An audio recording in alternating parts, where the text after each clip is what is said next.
Hi, my name is Greg Droege. I'm a faculty member in the Electrical Engineering Department at Utah State University. Over the past several years, my colleagues down at Brigham Young University have developed a fantastic course on small unmanned aircraft that we've adopted here at Utah State University. They've been great in providing an excellent book and excellent presentation materials. So we've developed a course around this using their supplemental material, which is basically a major revision to their book that they put out in 2012.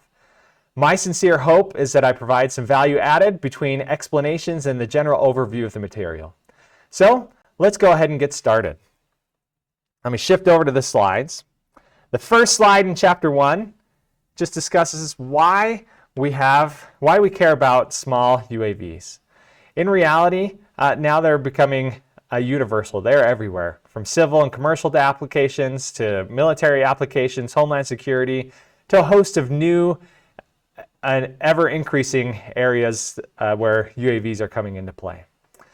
What we're going to do in this book is develop control design for the UAV. So ideally, we would like to execute our control on the physical system. So what we do is we model using first principles as much as we can about that system. We're going to develop differential equations that are nonlinear with high order and include everything that we can in that model. So as I switch to these next couple slides, we're going to develop over the next few chapters in the book all of these equations from how do we relate our positions and our attitude down to the forces and moments that are acting on the aircraft. And so these are a summary of the equations of motions that we will be developing. So we'll take this detailed model, and to design our control, we need a simpler model that we may only consider a portion of our dynamic behavior. A simpler model is easier to understand as capturing the dominant behavior during certain scenarios or certain operations that we'll be working with, or nominal operations.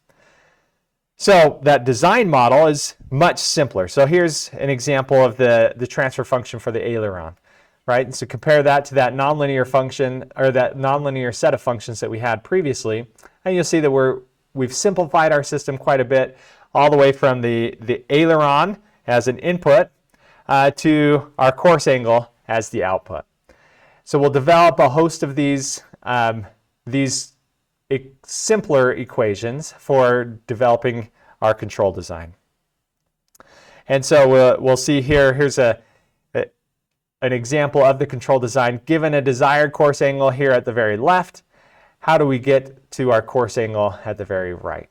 So we'll go through that entire control design process. So the output of the resulting use of our design model is this control design that we want to actually apply to the physical system. But we're smart, we don't do that right at first, right? When we first come in, all we do is we do the design model assuming that our design models, or do our control design assuming that our design model is truth. So we have linear, low order models, and we design our controls and implement it in software.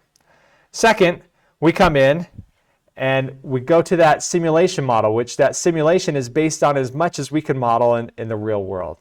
So we take this detailed simulation model, apply our control design and all of our implemented software to see how it works now with all the nonlinear equations. And then step 3, ideally, we would then plug this control design into the actual physical system. Make the aircraft fly. Okay, to do so, we're going to be looking at a host of things in this control architecture. So in the first chapters 2 through 4, we'll be discussing this unmanned vehicle. What are those nonlinear equations that model the motion of the aircraft? So given servo commands, given the wind conditions, what is our aircraft going to be doing? We'll then develop our autopilot in chapters 5 and 6. We'll look at these design models and a design of an autopilot that'll be able to take in our airspeed, altitude, our heading, and produce the desired servo commands to make our aircraft fly along a nominal trajectory. Then in Chapter 7, we look at the onboard sensors. So given how our aircraft is flying, what is it going to sense? Given it might have GPS, we might have different pressure sensors, our accelerometer, gyro. What is the output of these sensors? And then in Chapter 8 discusses state estimation. So how do we get an estimate for our state, which we call x of t? Okay, so all below here is our standard low-level control design. Now, when we talk about what we want to do with our aircraft, typically we want it to perform some sort of a mission. So above this blue line is our different aspects that help us perform that mission. So in chapters 9 and 10, we discuss path following. And we'll discuss it in terms of both straight line paths, orbiting paths, these basic atomic behaviors that allow our system to behave in a very nice way. So given a path definition, we'll just develop a mid-level controller that does this path following. And in chapter 10, or chapter 11, I should say, we're going to develop a path manager. So given a series of waypoints, how do we decide when we're going to be executing which straight line path? When do we start to turn between straight line paths using circular arcs? So we'll develop that path manager. And in that, we'll develop a few different iterations from what I described in terms of straight line paths and arcs to also how do we follow a path using Dubin's paths. And we'll develop all that goes along with Dubin's paths as well. And then chapter 12, which is where we'll end our lectures, is discussing a path planner. How do we produce the waypoints that our UAV is going to be executing? And this would come in from some higher level planner discussing that has more situational awareness from obstacles to know where we want our UAV to get to. But we'll end in chapter 12 discussing various path planners. So let's take a look at the sim that we're going to be developing over the next several lectures. Okay, let's go ahead and switch over to our simulation environment. So we have plotted over here is the aircraft in gray, and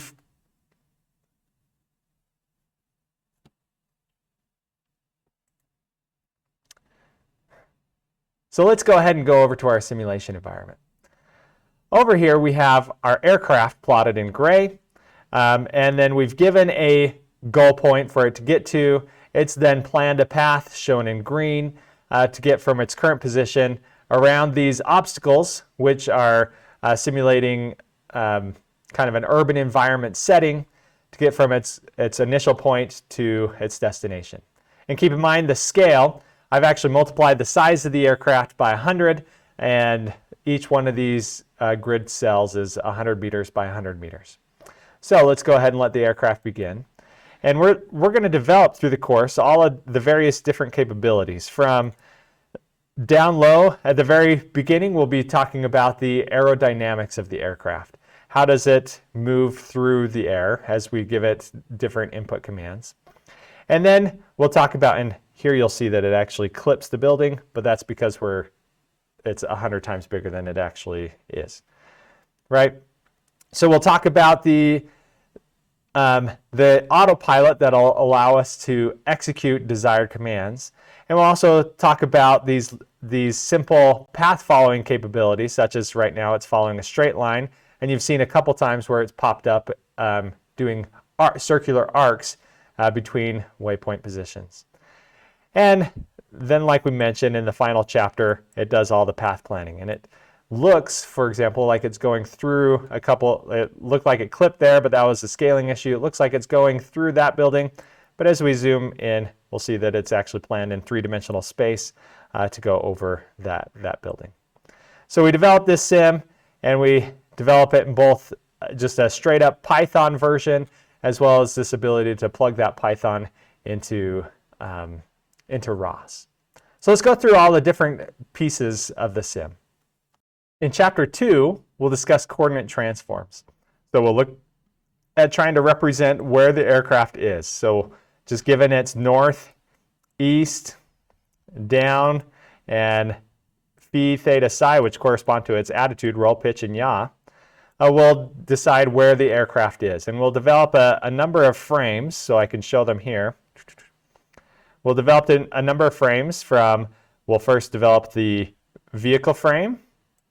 We'll go through and develop the vehicle 1 frame, and you'll see that we have just small changes, vehicle 2 frame, all the way to the body frame. Then we'll also develop a couple more frames to help us understand wind conditions. In Chapter 3, we're going to come in and look at how do forces and moments affect the motion of the aircraft. For example, if we come in here, we can define a force of 100 newtons acting along the x direction, and as you would expect, the aircraft's going to move in the positive x direction. If instead we change that force, and we did 100 in the y direction, let's reset that. Right, as you could expect, we're going to be moving positive in the y direction, and similar for the down direction. And then, as we come in here, we could stop that one, and we could look at the torques that are going to be acting on the aircraft. So if there was a torque about the x-axis, we'll reset the aircraft, right? In this case, we're still having that force, so let's put that to 0. And we'll reset it to just look at the torque. So as you would expect, if we do a torque about the x-axis, we're going to be spinning about the x-axis for our major motion. And you'll see here that we end up capturing the effect of our mass matrix in the aircraft. So it's not, the rotation doesn't happen purely in the x-axis. In Chapter 4, we're going to be looking at the actual control inputs to our aircraft in terms of the elevator, aileron, rudder, and throttle. So if I start giving that command, we'll see what the aircraft does, and now you'll start to see that the aircraft's motion seems much more natural. I haven't given it a very good command, so it's not going straight forward, but you see that now we're taking into account the aerodynamics and all the gravitational forces and whatnot that are acting upon the aircraft. And so we'll be able to play with a variety of different inputs. So for example, if we do a positive value on our elevator, and that's going to be way too big, right?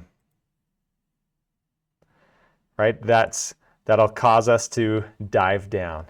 Instead, we did a negative value. See if we can catch it before it falls out of control. Yep, that'll cause us to come back up. Okay, but in reality, even though we are controlling, or we're not controlling any aspects, we're just putting in these inputs to the system. Our aircraft is just falling with style. In Chapter 5, we discuss linear design models, as well as trim trajectories and coordinated turns. So we can design nominal motion. So in this example, go ahead and get started. We have a airspeed of 35 meters per second. We don't want any upward angle, and this -1 says that we want to go straight on our radius. So infinite radius is what it's actually given us. So as we go, we see we actually do a fairly good job.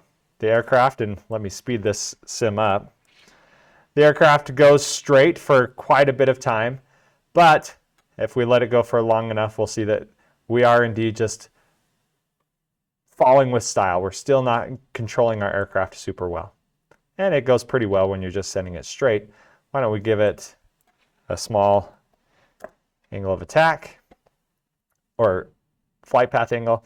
So in this case, now we're moving up.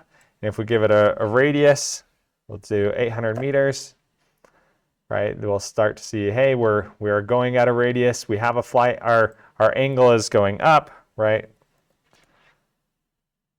But then we only keep it for a small amount of time. So we need some control to help us keep going along our desired path. In Chapter 6, we then develop an autopilot, which is fantastic because this allows us to keep the aircraft in the air. So as we're going here, we've defined the commands as going 25 meters per second at an altitude of 100 meters and a 0 angle for our course angle. So it'll fly parallel to that red axis. We come in here and make it roughly fly along parallel to the green axis. We can speed the aircraft up, and we can do things like make it fly at a higher altitude. So we develop all the low-level control to allow us to do all of those different commands. In Chapter 10, we then come through and design a capability for the aircraft to go along straight lines or circular orbits. So let's go ahead and start the sim. You can see we've designed a line that'll go through the origin 0, 0 and -100, which is where the aircraft started off. So 100 meters in the sky. And then it's going in the direction of a unit vector defined by 1, 1. Right, so we have that aircraft following that line. We could then switch this line, say we go in the -y direction. And so the aircraft would then switch all the way back, and we define these vector fields to allow the aircraft to converge to and follow that line. Similar to line, we could do an orbit behavior, where now we're defining our orbit origin. We don't care about this line direction anymore. The origin is still real close here to the origin, where we have a circular radius of 800 meters that we're then following, and we're going in a clockwise direction.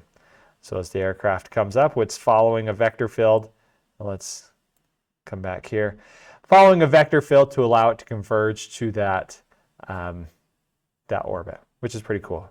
And we can be really rude to the aircraft and just give it a counterclockwise rotation. So now I'd have to turn all the way around to execute a circle in the opposite direction.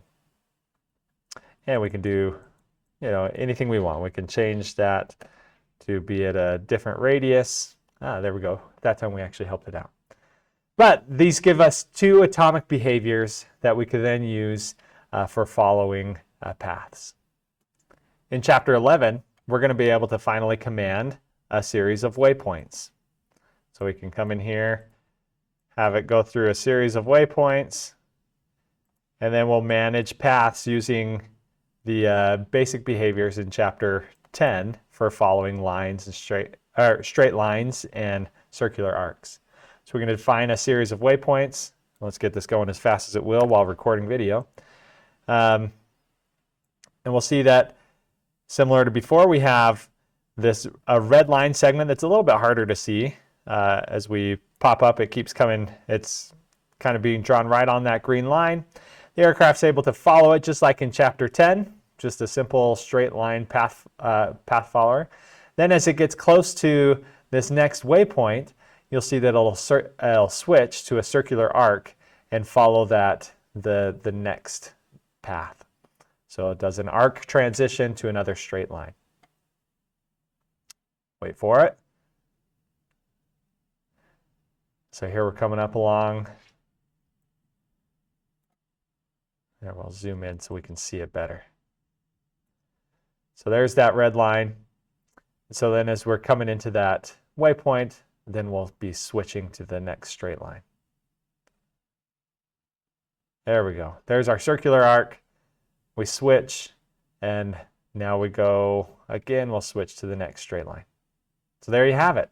And that gives us all the capabilities. Now once we have a path planner that can generate a series of waypoints to do exactly what we started off with.